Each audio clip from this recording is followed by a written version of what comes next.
Past the hills and rivers wide, where wildflowers freely bloom. In this land with skies so open, where can our children play? In cities bustling bright and loud, cars and lights that never sleep, do they find a piece of sky? Where can our children play? Bring them fields of green and gold, let their laughter echo clear. In a world so tightly wound, where can our children play? Mountains whisper ancient tales, forests sing in harmony. Will these wonders slip away? Where can our children play? Beyond the screens and towers tall, where dreams once were born and bred, do they carve new paths of joy? Where can our children play? Let's be stewards of this earth, guard the spaces wide and free. Do they find a piece of sky? Where can our children play?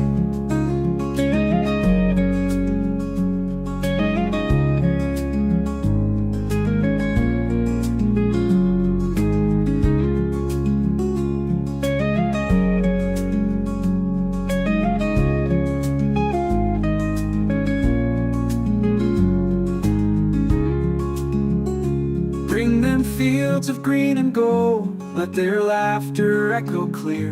In a world so tightly wound, where can our children play? Bring them fields of green and gold, let their laughter echo clear. In a world so tightly wound, where can our children play?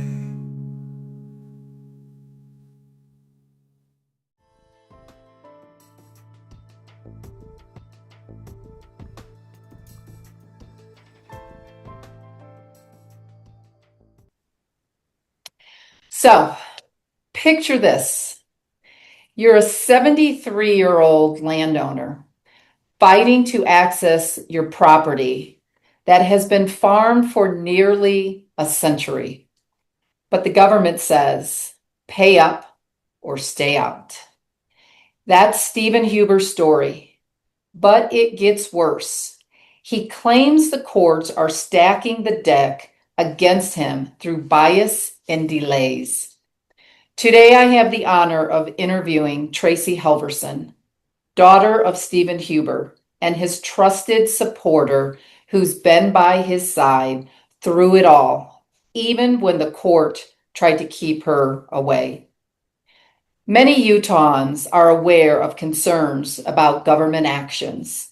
Personally, I like to use the word corruption that happens in our state of Utah. Stephen Huber's case in the 10th Circuit Court of Appeals suggests possible overreach by federal agencies like the BLM and judicial misconduct in his land dispute. We also know people like Pam Bondi, Kash Patel, and even President Trump are eyeing what is happening in a state that went bluer with this past election. From the onset of illegals to the uptick in overdoses with the lethal drug fentanyl, to the sexual abuse in the Mormon churches that Jason Preston is uncovering, and more government overreach and corruption than ever before. Broken promises keep piling up in the state of Utah. So Tracie, thank you for joining me this evening. It's Thank you my for honor having and me.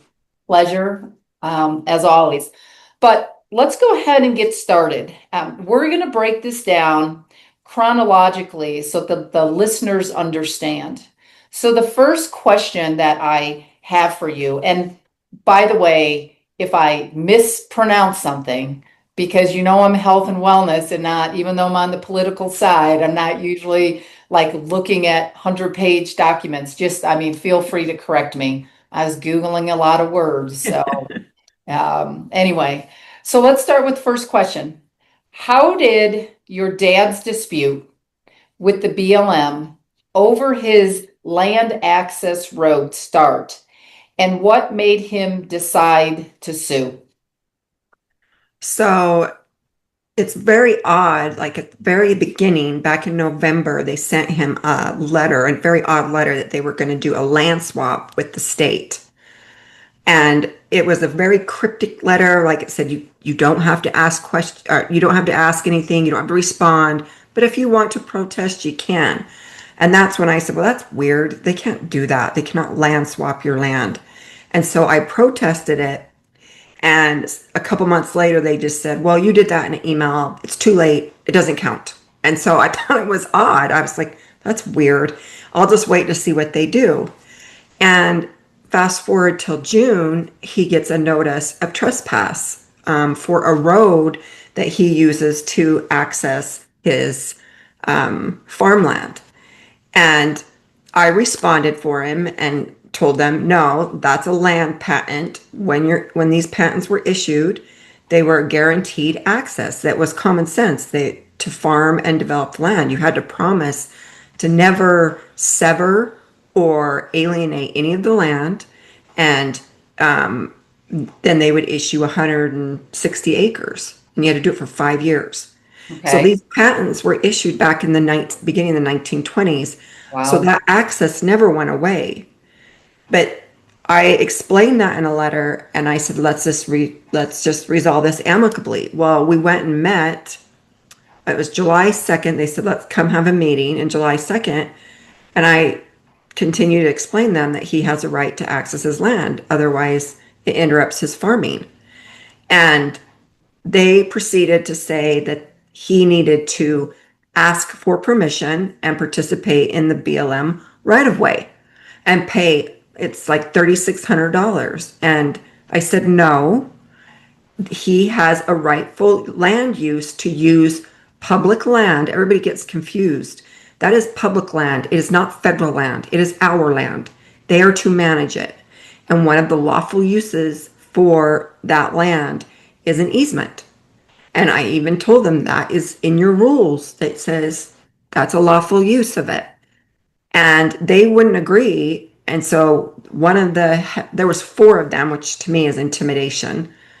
Four of the big payer guys, and then my dad and myself. So they said that if we didn't agree to that, they would proceed with trespass proceedings. So, in order to stop their illegal trespass proceedings, we filed a lawsuit and placed in a preliminary injunction. So that's why we filed, is because they were threatening to issue official trespass proceedings, and they said if he didn't participate in the BLM right-of-way program and pay the $4,000, that they would erase his road and charge him for the erasing of it, and then issue formal trespass proceedings. And was there any of his neighbors that had to go through this, or was it just him? It's just him. He's acquired all these land patents at 680 acres, which is landlocked. So his other neighbor, he's neighboring state land, some private land, but the rest is public land that he's landlocked in. So the only way he can access is through public land. Okay. All right. So the next question, how is the health of your dad with the stress and the government overreach in trying to take his land? Well, it is stressful because he has been diagnosed with myasthenia gravis, which if you What is that, by the way? so it's a nerve disease, it's an autoimmune disease, and it starts from the top and it will take your nerves, and eventually you can't even open your eyes, eventually you can't swallow, and typically people pass away from aspiration. They aspirate. Hear that. And so I just got him healthy, and then they started this. Well, stress will cause that to be worse, and his blood pressure has gone up. And then he's got water rights out there, and so you have other farmers even being like, well, they know that the BLM's coming after him, and Everybody wants the water rights. everybody wants the water rights. So they're like, we're going to tell him that he's on his land. Well, he has right to access that. And I mean, his land sits down in a valley, and if he sees and looks up and there's a truck sitting there, it's like, what, are they gonna come arrest me for accessing my land? We saw what they've done to, the Bundys, the Right, Finicum. They kill these people over right. land. And so the reason why I felt like we had to sue is to protect him, because a preliminary injunction says back off.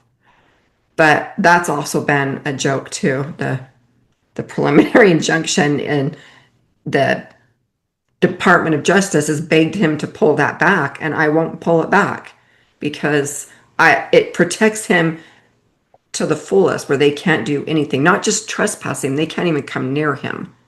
And Right. that to me it's a protection, and that's the reason why you have it. What town is this in Utah? It's in La Pointe, Utah. And around where is that? Because I've That's been in there. Yeah, it's in Uinta County. So you know how Utah is shaped like a washing machine on the side? It's Yes. kind of where the lid would be. Okay. All right. And does he own a bunch of water shares? Yeah, he owns several hundreds of water shares. Well, probably part of it. So thank you for that. Yeah. And please give him my best and let him know that I'm sure I'm not the only one praying for him. Well, thank you, Laurie. So the next question is, can you explain how the defendant's actions, like issuing that notice of trespass and charging $3,618 in fees, has impacted your dad's ability to access and use his landlocked property like in current times right now? Well, every time he goes on it, because what happened was we requested a preliminary injunction, and the Department of Justice is this dirty. They begged him to pull that back because they can't answer the complaint, because what they've done is it's extortion and threat of robbery. Either you pay or we'll take your access away. And so that's what he sued on, is it's racketeering. And she can't answer. The Department of Justice attorney is either unable to answer or is scared to answer, but she does not want that preliminary injunction heard by the judge, because the only way you get a preliminary injunction is if they know that you will win on your merits, and Right. he will win on his merits. So she begged him to pull that back, and I said, no, we're not pulling that back. We will rule on it. And even though the BLM has said that they will not move forward with trespass proceedings. Okay. But like I said, we've seen Finicum get shot. We've seen all these people. I'm not removing the preliminary injunction. And so since we wouldn't do that, she went and sought judiciary help. And that means that she went to the magistrate judge, which is not an Article 3 judge. Article 3 judge is appointed by the president. And these magistrate judges are judges that are appointed by this judicial committee, and what they're trying to do is circle and protect the government. And that's exactly what she's been doing. And so she gave them an extension, which that totally negates the purpose of a preliminary injunction. It's like a temporary restraining order. So say somebody's afraid that they're going to be beat up by their ex-boyfriend, and they're like, no, we'll extend it 30 more days. Like, it's supposed to be immediate relief. Right. And Right. so right now it's just in limbo. Like, it's So stressful and because he's still accessing it and they're not coming after him. he is still accessing it. And do you think he feels that people are watching Mhm. from above? I mean, Yeah, they put those, even if you've read other times that BLM has buried some stuff underground to hurt your access. Like, it is scary, even though they've said that they won't proceed. It's scary to think that, the government is saying, if you go access your land, it's trespassing. So every time he's accessing, even though they say they're not going to do anything, it's still worrisome because they didn't allow the preliminary injunction to go. If the preliminary injunction would have been heard like it was supposed to, then there would be no worry and he would just continue to access it. But if he doesn't access it, all the hay that he has harvested would go to waste. It would be thousands of dollars. He's got cattle that he's got to haul down there in semis. And so Wow. it is nerve wracking because that's his living. It's like he needs to put like a go cam in his vehicle, Yeah. while he's away, so that God forbid something like really ever happened. Yeah. And I think if we did not get out in front of this and file a lawsuit, that would have been what's happened. It would have probably ended up just like everybody else's run in when they come after him. Right, right. Is that Magistrate Judge Cecilia Romero? Yeah. Is does your dad believe that it's bias and he's overstepping her authority? Yeah. Because there are several motions that we file that say you don't have this. First of all, we have to agree to a magistrate judge because they're not Article 3 judges. Okay. Because you can't appeal out. You always have to go and ask to the presiding judge, which is Ted Stewart. And so he's objected, he's noticed them and said, I do not agree to this magistrate judge. You have no authority. But she's just ignoring and she keeps granting. So she granted their motion to reset the response times. So it Okay. was called a reset hearing. And my dad says, what's a reset hearing? And I said, it's a made up hearing so that she can protect the attorneys because they've missed their deadlines in the response to your motions. And so the magistrate judge, then she extorted him and said, if you don't come to this reset hearing, I'm going to tell them to dismiss your case. So the whole purpose of the judicial branch is to seek redress of an overreach of a different branch of government. And now it's like the branches are married. They were supposed to be separate, but now it's like their branches are married. So she says, you come to, like she's treating him like he's the defendant when he's the plaintiff. You come to this hearing, this reset hearing, so I can reset the times for these people to respond in order for, I know, I was like laughing. I'm like, are you serious? So that was extortion in itself. Either you come or I'll dismiss your case when you came to seek help from the judicial branch. That's crazy. Yeah. It's Utah for you. Yeah. Red. Let's move over to RS 2477. So how does RS 2477 protect your dad's access to the 414-foot access road without restrictions? So when the Homestead Act usually first happened, they said, all right, go and work the land. Promise you have that you'll work it for 5 years and we'll give you 160 acres. Well, later, a few years later, they issued the other act, which is called it's the Mining Act, which is the RS 2477. Right. They said, go make roads everywhere you want, just to and get access, make them everywhere. And this is the issue down south too, is you have these UTV roads. So they're now called is RS 2477. But in 1976, they passed another law, and it was almost like it's the law that you say protect instead of continue to build. It's a protect build. But in that law, it said this will not hinder anybody's right to access their land. And so it protected the patents, the easements, the land use, anything you could. It could not hinder this. And so they were trying to use that law to say, oh, no, you have to ask permission. No, that actually protected his easement to say he always has access to his land. Right. That's what I read as well, too. So, Tracie, this isn't just about a road, obviously. It's about your dad's livelihood. It's about farming and working Yeah. the land. for a very, very long time. It's about whether Stephen can get a fair shake in the Utah's corrupt court system.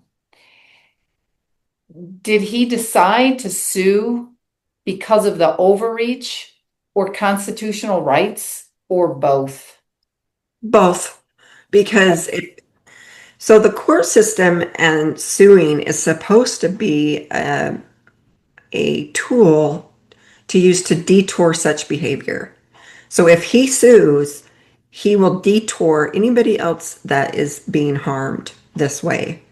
And that's why I think there is so much pushback on his case from the Department of Justice, which is the same guy that went after Dr. Moore.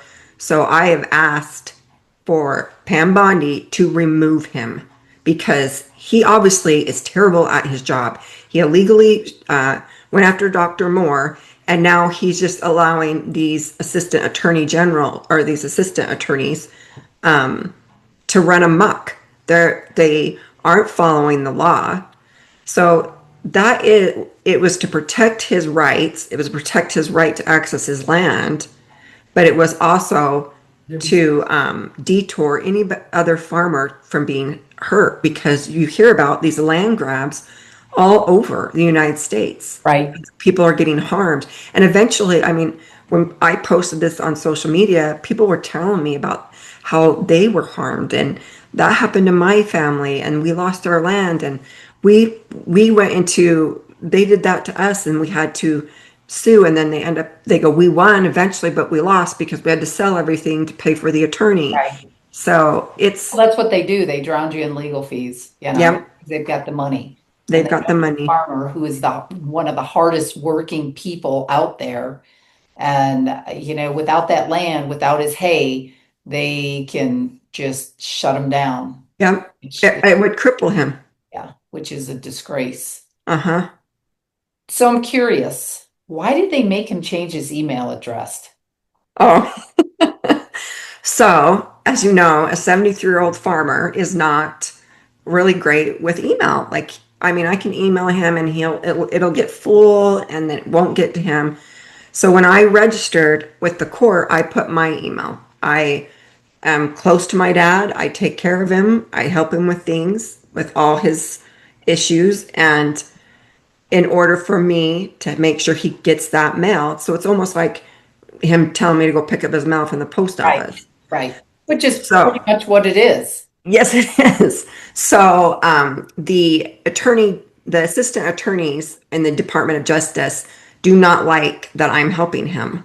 And so they were trying to make it so that they cut me out and I don't see his email. I almost re-registered it as not Tracie Halverson at gmail.com, but oh my gosh, that was a hoot. Yeah, I didn't change it because her order is ridiculous and illegal because she's not over this case. Instead, we bounced out from the Utah Federal District Court to the 10th Circuit and asked for supervisory authority from the 10th Circuit for her overreach.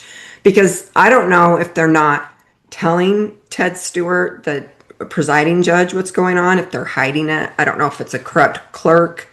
But he's not acting. Like we've been objecting to these orders that this magistrate judge has issued, but he doesn't say anything. And so we went out to the 10th Circuit and we did an extraordinary writ, which we should be hearing soon what the ruling is on that. But we've asked them to direct Pam Bondi to remove the acting attorney general in Utah and also remove magistrate judge Romero.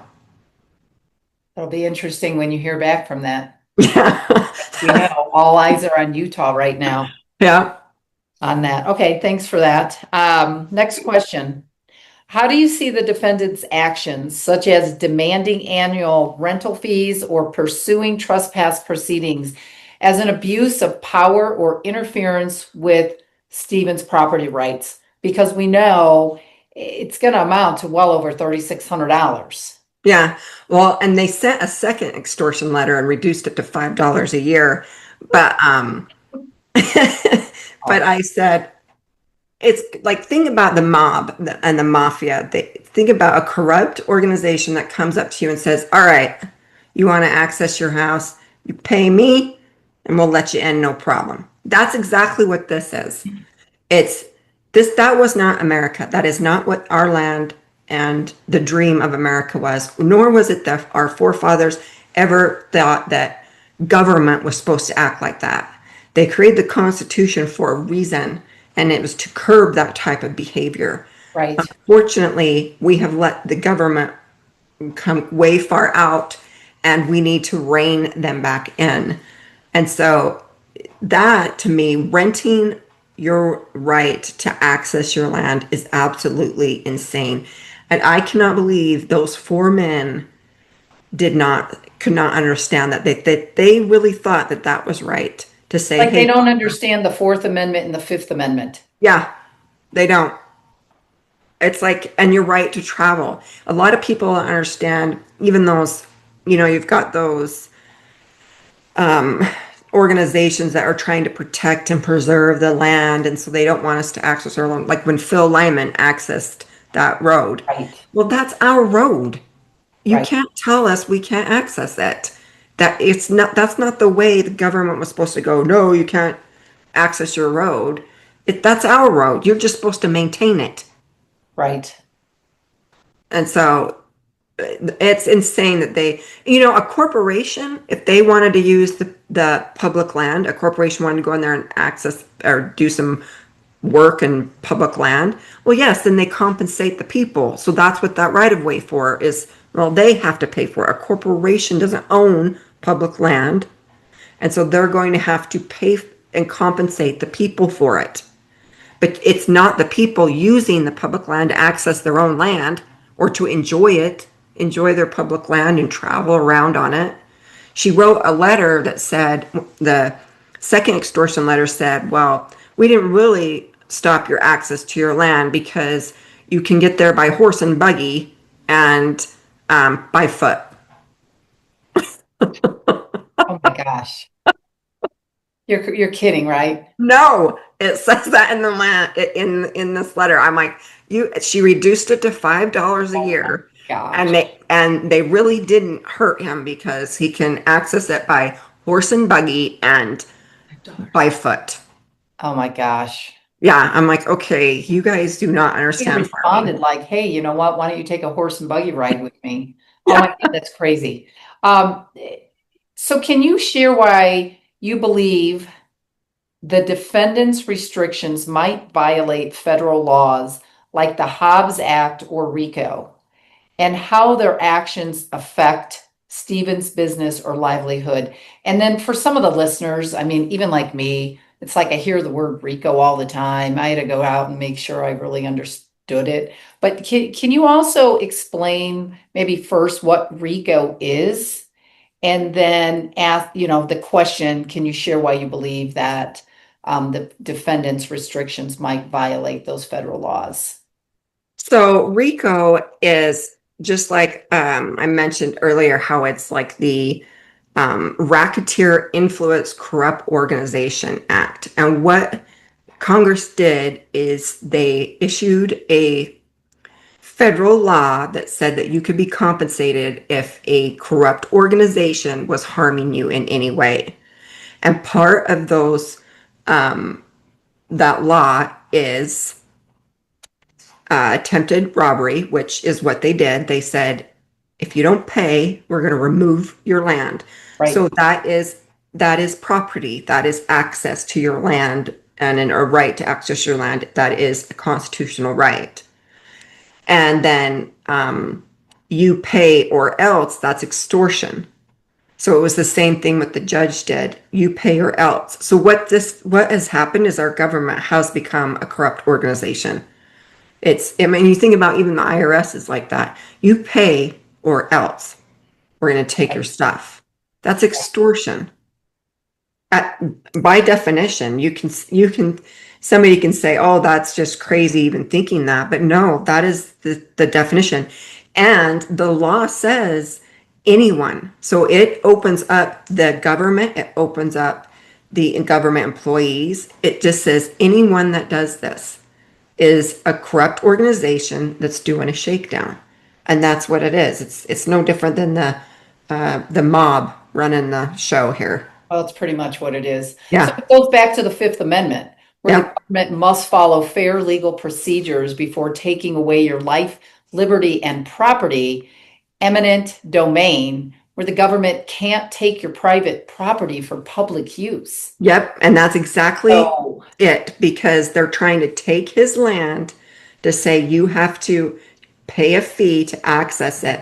And when I explained to them in the letter, you would think a normal person, and this was how I would do it. And if it was my business, if I would have got the letter that I wrote, I would have said, hold on, guys, we need to investigate this more. And even if you didn't understand it, and bring it back. But I mean, constitutionality, they should automatically.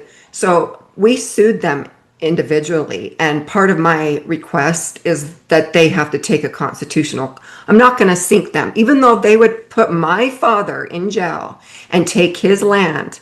I will not do that to them. But I will say that if, as long as they work for the BLM, they have to take a constitutional class every year, and they have to learn what they're doing to people, because when they take their rights away, they need to be aware of it. And so they are sued individually. They're sued in their official capacity and individually. But I want to teach them that you can't do this to people. It's well, think wrong. about all the farmers that don't have a daughter like you. I know. I mean, where do they go? And you know it's happening all over the state. Like, My dad said he would have just paid. And then he'd be paying forever. He's right, he's submitting to that has no right to access. right, And say, what if he didn't have $4,000? Like, what if he didn't have it, and then he has to pay it every year? Because then it was an annual rent. $4,000 was just to ask for permission. which is Then there's robbery. You're right. yeah, and then Yeah. we'll charge an annual fee. It's like the mob boss, like come in and go, hey, buddy. And where's the money go? Yeah, that's what my dad says. He goes, who gets these fees? I'm like, maybe they Someone's get a lining bonus. pocket. Yeah, Probably. maybe they get a bonus. I don't know. Yeah. So then I have the next question, and then I know Joe wants to ask a question too, but so how do the delays in this case, like the extensions for the defendants, how is that impacting? I mean, your dad's daily life, obviously adding to the stress. Hmm. Is it costing more money just because they do the delays? I mean, it sounds like Yeah, the time because when they wanted him in court, he had to drop everything he was doing as a working yeah, man. he had to drive 3 hours. My light's going bad, but Mine too, don't feel bad. he had to drive 3 hours to come out to court. So that took time out of his day. And it's his farming season. Then so first of all, he had to file the filing fee for the first complaint. And then he had to file more money to go up to the 10th Circuit.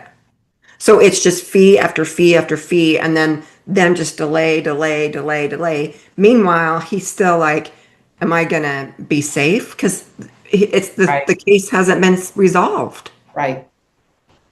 Even though I know he's 100% going to win this case, but it needs to be finished so he can move on with his life. Well, for a 73-year-old man to Mhm. kind of be maybe in fear for his life, Yeah. who's going to hunt him down like a bear? Yeah. Because you just never know. Yeah. And I worry about him. I've been putting out no trespassing signs and some cameras because I worry about him. That's good. So let me ask you, since I've never been to that town, is there like development happening in that town? It's farm country. It's All farm country. all farms. Okay. Yeah. And And like his neighbors, nothing? so he has neighbors, which is his family, but they are only on it's fields. So it's like, I mean, it's 680 acres. Right, So there's really not really, and then he's surrounded by public land, and so there's nothing. right, His one side neighbors are his family but they're all farmland too. right. Okay. All right. So kind of winding down, one of the last questions. So if your dad could send a message to others facing similar government land disputes, what do you think it would be?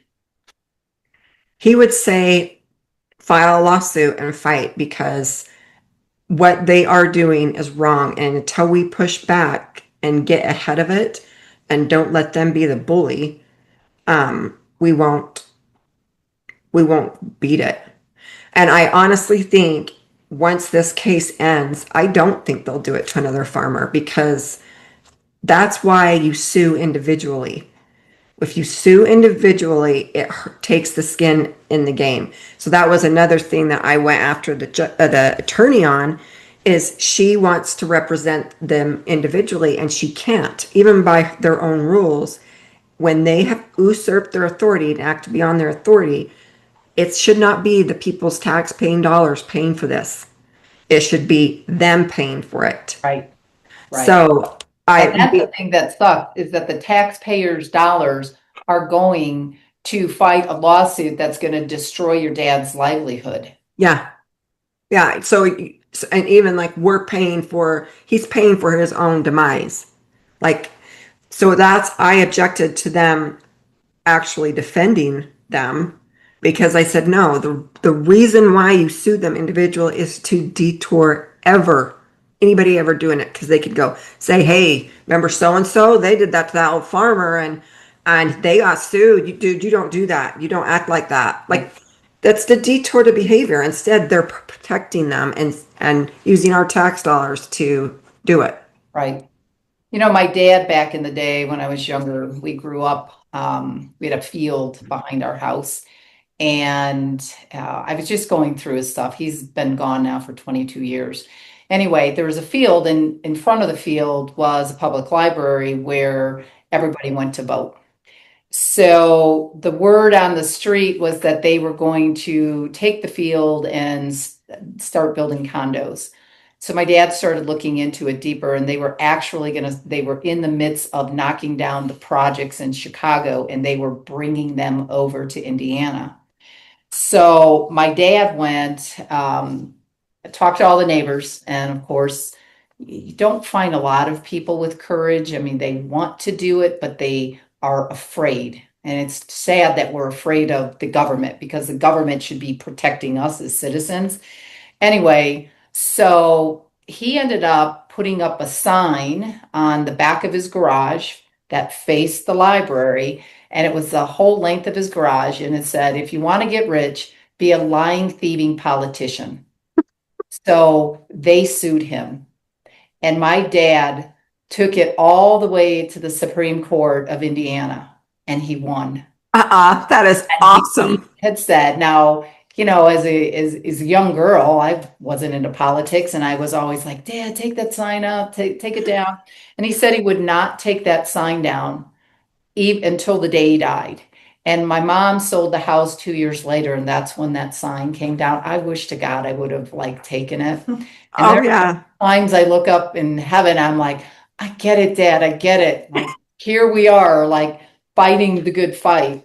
Anyway, wanted to throw that out. So I have another question, and I know Jill has a question. So what outcome, and I know the outcome, but what outcome are you hoping for in this lawsuit, especially with your request for a permanent injunction of the defendant's interest to protect and access the land?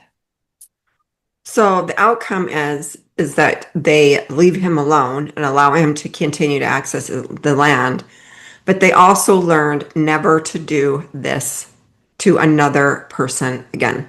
They've asked us to meet and to settle, and the only settlement is you publicly apologize and you let people know what you did was wrong. Right. And you let people know that that's their right to access their land. And so the public knows that this wasn't just, oh, it's settled, he must have lost. No, the only way I would ever settle this is that they publicly admit they did wrong and that they will never do it again, and that they will require constitutional classes every year for their employees, and they will teach people about how they work for us. They're supposed to accommodate him. If he needed access to that his land, they should have been accommodating him and saying, "What do you need?" Right. We created the government to work for us, and it has become tyrannical, and now there's like mob like. So that is the outcome I want. I know it's a winnable case. I know it because they've blown past all their deadlines. They can't respond. I Right. mean, you know, when you file a lawsuit, the first thing they file is motion to dismiss, Right. or and they would have done that. They're sitting on their heels because they don't know how to respond, because that's what it was: extortion and threat of robbery. And it not only when he wins, it's not only just going to protect your dad, it's going to protect all of the other farmers in the state of Utah. Yep. And So, hopefully the nation, because it is federal. right. So Well, since all eyes are on Utah, it's like stay tuned. yes. Jill Watson has a question for you. Yeah, hi, Tracy. So I'm glad you mentioned that nation thing because I've been following stuff a lot in the whole nation part of it. And it seems to me that this is a microcosm of the whole nation. And the fact that Trump put in several executive orders in his last um, when he was in office earlier. And I'm starting to see a pattern here that as they take down these farmers and as they take on these lands, specifically to what you're doing, my understanding is it's possible that they will be able to come in and take, due to crimes against humanity and other issues, that they're taking our farmlands, the aquifers, and everything else, that Trump specifically put this in place for this time earlier on, knowing this was going to happen. And so I guess my question coming back to you is, if they are able to show that there was crimes against humanity with some of these people, specifically Bill Gates, because he's buying up a ton of the farmland here in the country. And I thought about you on this whole thing. If we get this land back, and you were talking about the Homestead Act, I'm beginning to see a pattern here that maybe the Homestead Act, if like you said, if it's still active and it's still valid and it's still real, that perhaps that we will not only get these back, but people who want their farms back or people who want to become farmers will be able to access these lands and start producing on them again. And I think it led to the one question when you said that they tried to force your dad down to, oh, we'll just pay $5. Isn't that consent? It doesn't matter whether Mhm. it's $5 or $1 million. Yep. If you consent, you're consenting to their unlawful land grab. And Yep. I'm thinking, praise God that you guys are doing this. And I just wanted you to kind of address that to the farmers out there, because I'm a big believer, and I've told this to Laurie. I'm thinking of getting involved to the point where we help the farmers and the ranchers in this country know what they need to know and to fight back. You're 100% right, Jill. The Homestead Act did not go away. That's why when Mike Lee was trying to sell and trying to get that land so he could sell it to developers, that will destroy our state. And that was not what America was about. If you want land, you go work for it. That was what America was about. And that Homestead Act and those farmers that have lost their land, I think you're 100% right, Jill. It will return back to them, and that they will be able to have their land back because it was illegally stolen by a corrupt organization. And then they sell it off to their corrupt buddies. But that whole Mike Lee, no way, man. His idea of, oh, we need more homes. That's not the way it works. And that, I honestly think if I dug into the state trust lands here in Utah, that's correct too. And it's wrong. You can't, just like the Constitution said, the United States does not own land. It only owns not more than 10 miles, and that's Washington, D.C. Mhm. People get a lot of confusion when they say, oh, that's federal land. Well, it's federal land's public land, really. They're just supposed to take care of it for us. and manage it. Instead, they restrict it and say, you can't hunt here, you can't do that here. No, you can't drive on that road, or you're going to go spend 10 days in jail like they did to Phil. So you're 100% right, Jill. He knew what was happening to me. In my opinion, Trump did, and he set it up to so it'll revert back. I'll just say this and I'll leave you with this. I'm grateful that you're fighting this fight because it's something pretty passionate to me. I've talked to Laurie about taking this on in a more focused direction. And because you're laying this groundwork, does this set a precedence when you win this case? Does this set a precedence for farmers and ranchers nationwide? 100%. It will set a precedent. That's why they're fighting it so bad and they don't want to respond. It's because they know it will let everybody know that the BLM has no authority. We do. Tracie, what words would you like to say to Mike Lee as we wrap up? Well, I wish he would get unseated. And one thing I would like to tell Trump is you've got the wrong people in your ear. And Mike Lee was wrong in trying to take our land and had no authority. And he backed down because he knew it'd get locked up in a lawsuit, because he can't, everybody doesn't understand that it was never Utah's land. It was always public land. It's everybody's land to enjoy. And if somebody wants to become a farmer and they want to go and tap into that Homestead Act, they're going to be able to. And so Mike Lee needs to keep his government grubby little hands off our land. Well, it's easier to steal it than to work hard for it. Yeah. There you go, Laurie. So, do me a favor, talk to your dad. I'd like to follow up with a part 2 on this, maybe Okay. his land. We'll just come out, Jill, Leighton, and I, and do a part 2 with him on this. He would So love that it. people can really see what's happening. Yeah. You know, we can walk that footage road that they're trying to land block him in, and walk a little bit of his farm. But I would love, first of all, to meet him, tell him thank you from Jill and I. A lot of respect when men like him, just like my dad, they go out, they fight for what is right. So let me know. We'd love to do a part 2 on this. All right. He would love it. I know him. He would love it. All right. So good night for all. Thanks for joining us. And Tracie, how can, if farmers want to get a hold of you, other people who may be having the same issue in Utah, how can they reach you? You know, my number's out there, so you can call me 801-688-3594. I'm also just on social medias under Tracie Halverson, on Facebook and on Twitter. Yeah, and X. Okay. All right. Okay. Well, good night for now. Thanks. Bring them fields of green and gold, let their laughter echo clear. In a world so tightly wound, where can our children play? Bring them fields of green and gold, let their laughter echo clear. In a world so tightly wound, where can our children